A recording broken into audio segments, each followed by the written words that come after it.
Now earlier as we saw the properties of arithmetic mean की एक property होती है combined mean. So let us learn more about the topic which is combined mean.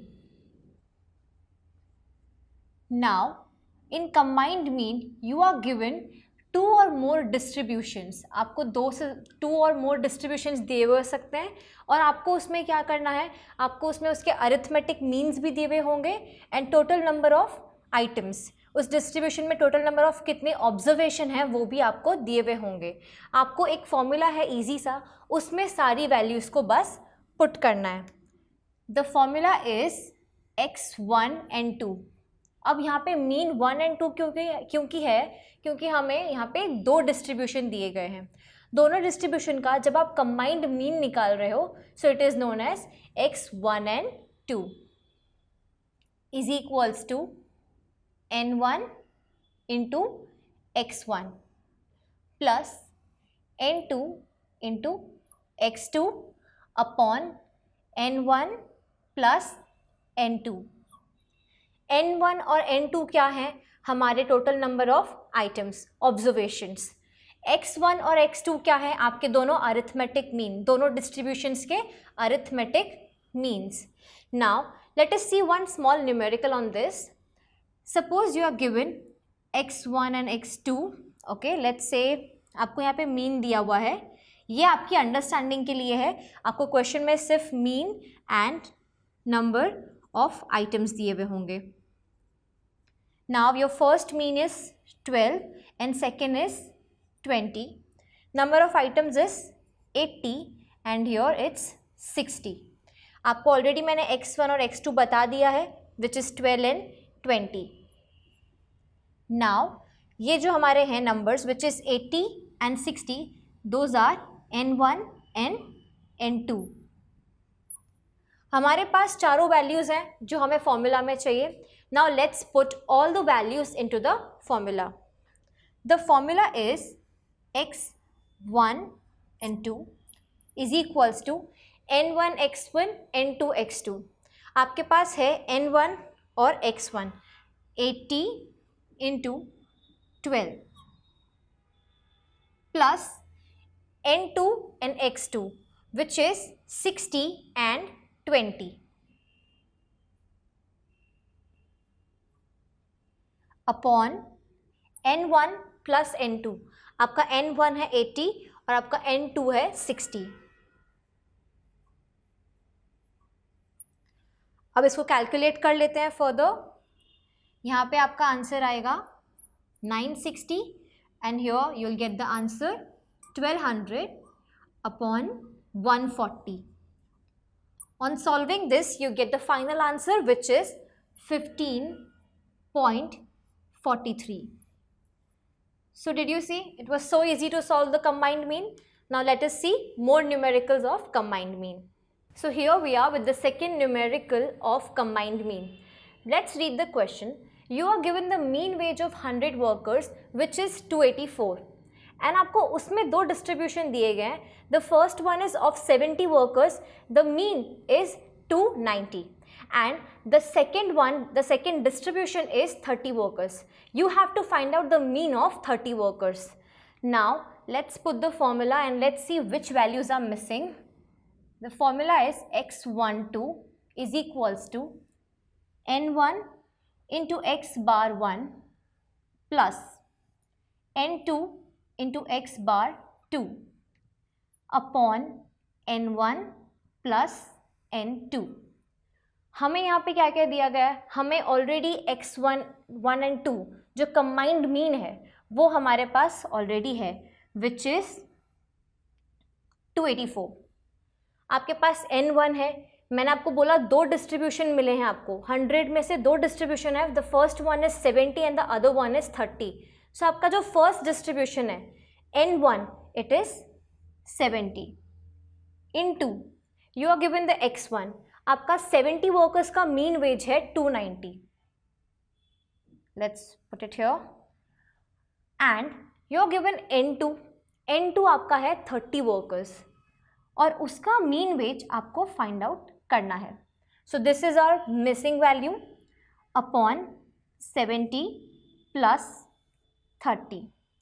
Now 70 plus 30 will give you 100 और यहाँ पे हम जाएंगे तो मल्टीप्लाई हो जाएगा.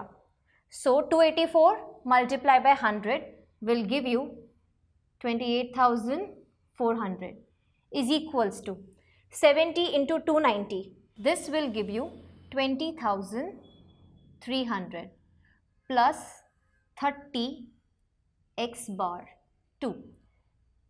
ये आपका वैल्यू आपको मिल गया है. अब हम इस वैल्यू को यहाँ लेके जाएंगे और ये वैल्यू जो प्लस में है इसमें से हम ये वैल्यू माइनस करेंगे. ये बेसिक है. 30 x bar 2 is equals to 28,400 minus 20,300.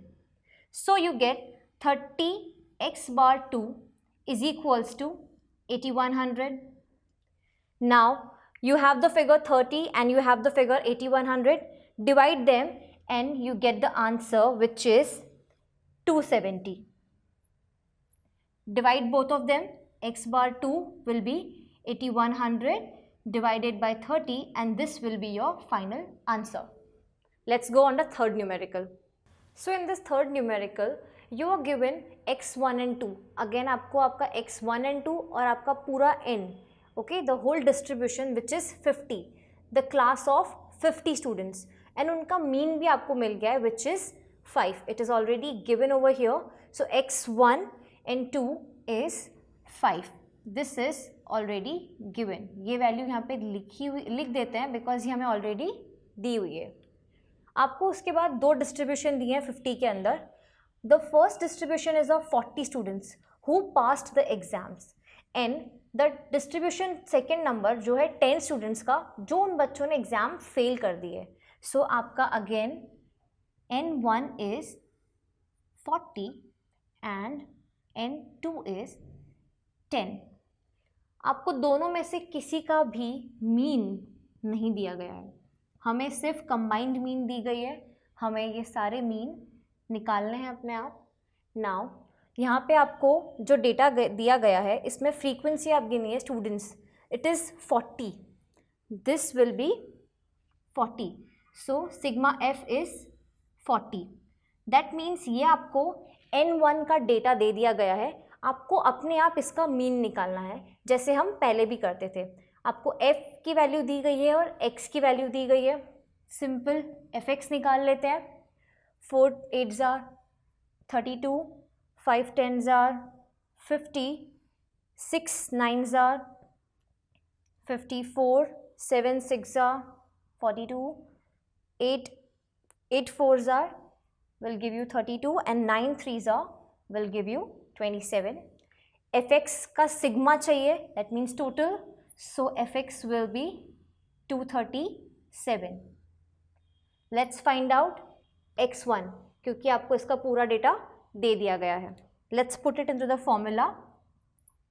x1 निकालना है. सिग्मा fx कर लेते हैं upon sigma f. Sigma fx की वैल्यू क्या है? 237 upon 40. So this gives you the answer 5.925 marks.